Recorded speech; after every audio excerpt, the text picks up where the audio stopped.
ለንደን ያለው ያ ኩለለሊት ሁሌ የማይነጋለት ሰው እንዴት ፈጣሪ ግን እንዴት ሰውየው ምን በድሎ ነው ሁሌ እንዳይነጋ አድርጎ የፈጠረው ሰው ሐሳቡ ጨለማ መልኩ ጨለማ እንደው ሰው ወይ ንግግር የሆነ ነገሩ እኮ ወይ ንግግሩ ማማር አለበት እንደው የሆነ ሐሳቡ የሚገዛ መሆን አለበት ምንም እኮ እንደው ሕፃናት ሲያጠፉ ለማስፈራሪያነት ገዝታችሁ ቤት ከምታስቀምጡት ውጪ ለሌላ ጥቅም የሚውል ሰው እኮ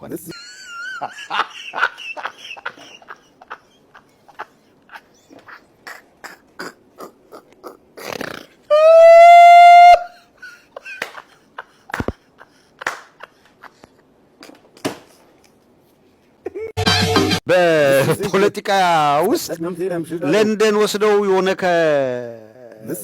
ከከተማው ራቅ አድርገው አንድ ቦታ ላይ ያስቀምጠውት የሚወረውሩለትን እየበላ የማያላዝነው ፖለቲካ ተንታኝ ነኝ ብሎ ማያላዝነው ነገር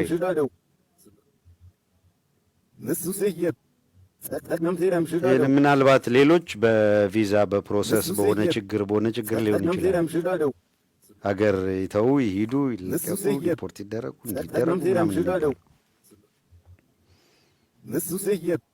ይሄ ምናልባት ካስባረሩት የበርካታ ልጆች መታመም እየደነገጡ መታመም ምክንያት ነው ሊሆን የሚችለው ነጮች እንኳን ተጠንቅቀው ነው እዛ አካባቢ ዝር እንዲላ አይፈቅዱም ልጆቻቸው ሰው ሐሳቡ ጨለማ እንዴት የሐሳብ ጨለማ የእውነት ለእንዲህ አይነት ስርዓት ሰው ራሱን ለስርዓት ግርድና ቀጥሮ እንደዚህ እየታያው ነው ይውላችሁ እንደዚህ እየታየ ተማርከው በገፍ ተማርከው አልቆለታል እኮ ምናምን የሚለው የብርሃኑ ጁላን ፎካራ እሱን አጋኖ አሁን በዚህ ደረጃ ተማርኮ እንደዚህ የሚናዘዝ ታገኛለህ ፋን ነው እናንተ የሚያስፈራ ነው በስመ አብ ወልድ መንፈስ ቅዱስ ስንትና ስንት ገንዘብ ተመድቦ ልክ እሱን እንዳማለሉበት አይነት በገንዘብ አማለው ያመጧቸው ጋር የሆነ ነገር ሲሏቸው ታያላችሁ ከዛ ይዘለላ ሰው በጥቅሉ እኔ እዛ ጋር ጊዜ እንዳላባክን የአገዛዙ ወታደር መፈራረስም ነው አለመግባባት በመካከላቸው እንደዚህ ያለ ሜስ እየፈጠረም የሚገኘው እናንተ የሚያስፈራ ሌላው አሁን የምላችሁን ይሄ ወዳጆች መሬት መንቀጥቀጥ የኩለለሊት ሌሎቹም ያገዛዙ ቅጥረኛ ካድሬዎች አሉ እናንተ የሚያስፈራ አንድ የተጠናከረ ሴራ ጀምረዋል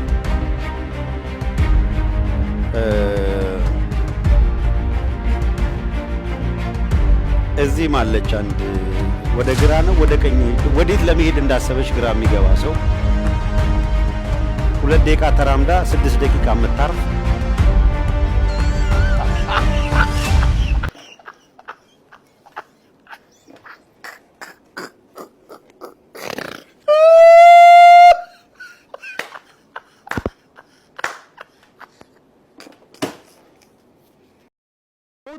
በጦሩ መካከል ፖለቲካ ምንድን ነው የሚለውን እኮ ጆሮዋን ብትቆጣ ታጣቀው ረጅም ዓመት ጥያቄ መሆን ፖለቲካ ተንታኝ ያደረጋት ነው የሚመስለው አፏ ባንድ በኩል ወደ ጆሮዋ እየሸሸ ተፈጥሮም እየተጣላት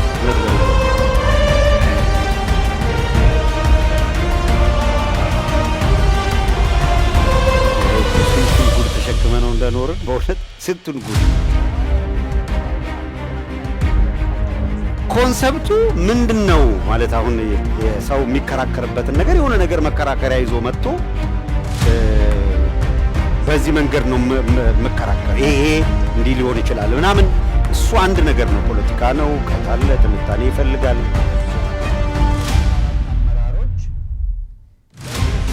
እንደምንም ወደ ግራ 6 ወደ ቀኝ 6 ረግጣ እኮ ነው ቴብሉ ጋር የምትደርሰው በአስቸኳይ ወጥተህ ትችትህን አጥፈህ ይቅርታ ጠይቀህ ከዛ በኋላ በዚህ ደግሞ እንደው እንነጋገር ከተባለ ምንም አንዳለች ፒንጉ የሚሏት እንዲህ ምትል እንስሳ ነገር አለ በሁለት ደክ ምትል ፒንጉ እንደውም ታምራለች ነው ለማለት እንዲፈጥር አልፈልግም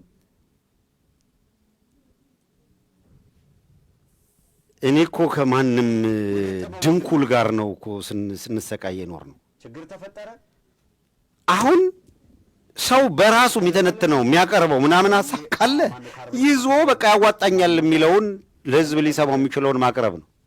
በአካል ላገኘ ይገባል። 7 ሰው ይዘህ ኦነስትሊ 7 ሰው ይዘህ ሚዲያ ላይ 1 ሰዓት ከምታጠፋ 2 ሰዓት ከምታጠፋ 7ቱ ጋር ደውለህ በኮንፈረንስ ኮል ተመካክረ መለያየት አይሻልም ወይ? በቃ ህዝብ ምላሽ ከሰጠ በኋላ ማንነታቸው የሚታወቅ ምላሽ ሰጪው ህዝብ ነው አይደል? እኔ እኮ እንዴት ሰው ለ7 ሰው ህዝብ እያልክ ልታወራ ትችላለህ? በ360 ቀርበህ የት ጋ ነው ህዝብ ማለት? ወይ መጥቶ የሚከታተል ህዝብ ኖሮ ባየና አይ እንደው የህዝብ እንዲህ ነው። ህዝብ እኮ ያያልም ይፈርዳልም እያየም እየፈረደም ቢሉት ቢሰሩት ቢሉት አልሆነም። ኮሎኔል መንግስቱ ኃይለማርያም እንዳለው እኮ ሄዱና ሲያበቁ ተሸነፉና ሲያበቁ ፊታቸው ወደ ሚስቶቻቸው ዞሩ። እንደገና ደግሞ ወደ እኔ አለ መንጌምር መሮት ነው እና ብለው ሳቅታቸው ወደኛ ዞሮ የሚያለቅሱት ነገር እኮ ነው። ግራ የሚለው ሜዳውም ያው ፈረሱም ያው በቃ ለሁሉም ሰው የተቀመጠ ፕላትፎርም ነው አይደል? ሰው የሚችለው ሐሳብ ካለው ሐሳቡን ሰንዶ ያዋጣኛል የሚለውን ነገር ማቅረብ ነው። ህዝብ ጋር መድረስ አለበት የምትለውን ነገር ዴሊቨር ታደርጋለህ። የምታቀርበው ነገር ትክክል ነው ብሎ የምታቀርበው መረጃ ትክክል ነው ብሎ ካመነ የምትሰጠው ሐሳብ ገዢ ነው ብሎ ካመነ ይመጣል፣ ይከታተላል። ሐሳብህ እምብዛም ፋይዳ ከሌለው ሐሳብ ጋር ምን ያደርጋል? ይሄን ደግሞ እኛ ነን ወይ ምን ወስነው? የሚወስነው ራሱ ባለቤቱ ለህዝቡ እንደ ህዝብ ነው ውሳኔ የሚሰጥበትና በትግራይና በአማራ መካከል ጦርነት እንዲቀሰቀስና አብይ አህመድ 4 ኪሎ ላይ እረፍት እንዲያገኝ ለማድረግ የገባውንም ያልገባውንም አጠራቅሞ መጠቀም ይፈልጋል። 4 ኪሎ እረፍት የነሳውና ጭንቅ ውስጥ የገባው ጽምዶ የምትባል ነገር ከመጣች በኋላ ነው። ለምን ደክ እንኳን ጽምዶ ነው የምትለው። ጽምዶም በወጉ አጠራው እና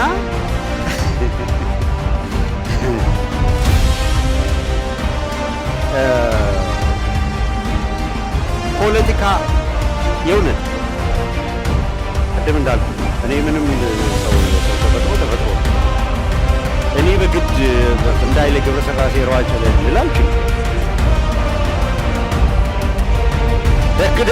ደክ ነው ልል ይችላል። ጽምዶ እንደዚህ ነው እንትን እንደዚህ ነው ምናምን ምንድን ነው ጽምዶ? ኤርትራና ትግራይ አብይ አህመድ ኤርትራውያንን አፕሮች አደረገ፣ እነ ኢሳያስ አፈወርቂን አፕሮች አደረገ። ትግራይ ላይ ይደረግ ለነበረ ውጊያ እነሱን ተጠቀመ።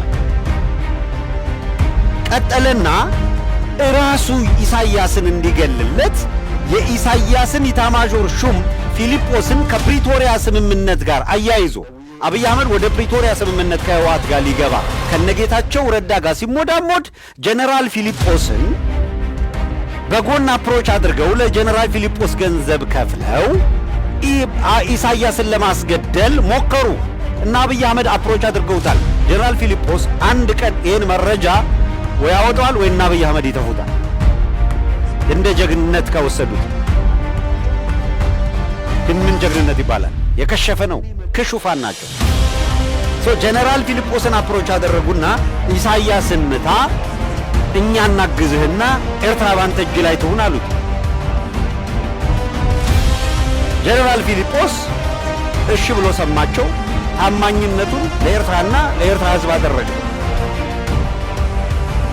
ተወደደም ተጠላም አገሩ የሚመራው በኢሳያስ ነው ብሎ ታማኝነቱን በመግለጽ የአብይ አህመድ አገዛዝ አፕሮች እንዳደረገውና ኢሳይያስን የማስወገድ ፍላጎት እንዳላቸው ተነገረው። የኤርትራ ደህንነት የሚሰራውን ሰራ። አብይ አህመድ በሻሻ ቡናን ታስፈላለህ እንጂ ካሁን በኋላ አስመራ ዝር እንዳትል ተብሎ ተነገረው። አለቀ። የኤርትራና የአብይ አህመድ ግንኙነት አከተለ። ከዚያ አብይ አህመድም ወደ ምን ሄደ? ኤርትራውያንን አፕሮች አድርጎ ትግራይ ላይ እንደተዋጋ ሁሉ ትግራዮችን ይዞ አስመራን መውጋት ፈለገ። ይህን ጌታቸው ረዳ ቀድሞ ሲናገር እንደነበረው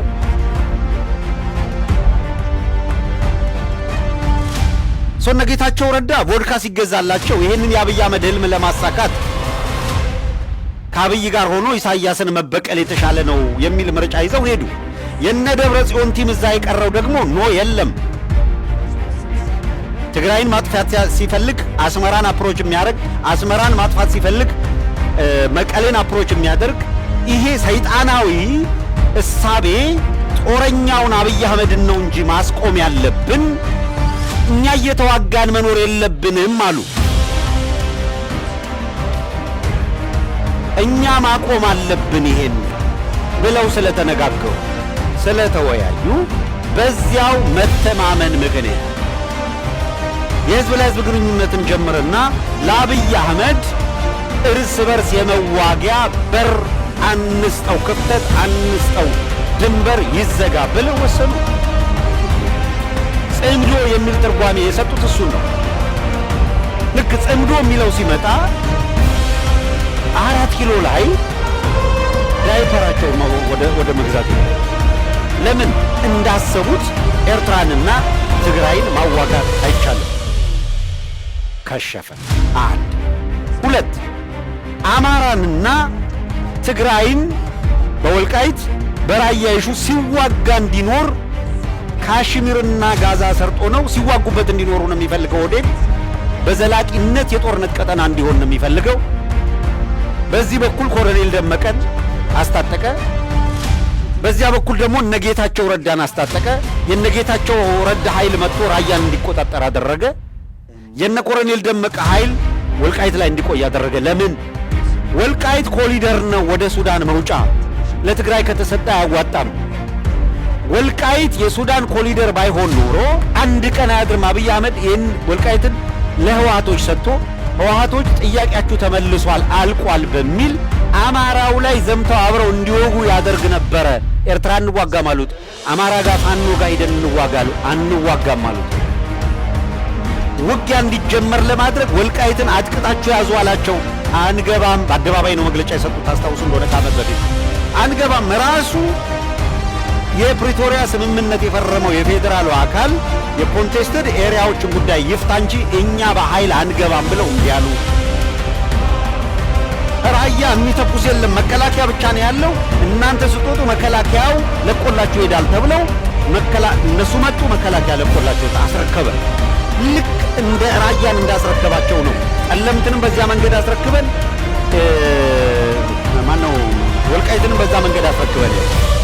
ኦህዴድ ደግሞ ወልቃይትን መስጠት ለ4 ኪሎ ስጋት ስለሆነ ከሱዳን ጋር መገናኛቸው ስለሆነ መሳሪያ ሊያገኙበት የተለያየ ግንኙነት ሊፈጥሩበት ይችላሉ ብሎ ስላሰበ አንድም ለዛ፣ ሁለተኛ ወልቃይት ወርቃዊት ነው። ወልቃይት ነጭ ወርቅ ያለበት ነው። ወልቃይት የሰሊጥ ምድር ነው። እነ አገኘው ተሻገር ያለ ልክ በልተው ለስሙ ልሙጡ ነው የቀሩበት። በልኩ ሲበሉት ነው ሰሊጥ አለዛ ያማል፣ ጥሩ አይደለም። አገኘው ልሙጡ ነው የቀረው። እንደ ሰው ማሰብ የማይችሉ ሆነው ነው የቀሩት። ይሄንን የወልቃይትን ኤሪያ ከተቆጣጠሩ በኋላ ማንም ወልቃይት ላይ እንዳይፈናፈን ማድረግ ይፈልጋሉ። አንድም በደንብ ኤክስፖርት ማድረግ የሚያስችል ከፍተኛ ገንዘብ ያለው ቀላል አይደለም ወልቃይት። ያንን ሪሶርስ መጠቀም ይፈልጋሉ። እነሱ ህልማቸው አዲስ አበባን በስፋት ኃይል አምጥተው አስፍረው ዴሞግራፊ እንደቀየሩት ሁሉ እነሱ የወልቃይትን ዴሞግራፊ ውስን ህዝብ ነው ያለው፣ መሬቱ ሰፊ ነው፣ እዛ አስፍረን እንቀይረዋለን፣ ስሩ ፕሮሰስ እንቀይራለን የሚል ህልም ይዘው ነው የሚንቀሳቀሱት። የማይገባህ ከሆነ የማትረዳ ከሆነ ይሄንን ቪዲዮ ነው 28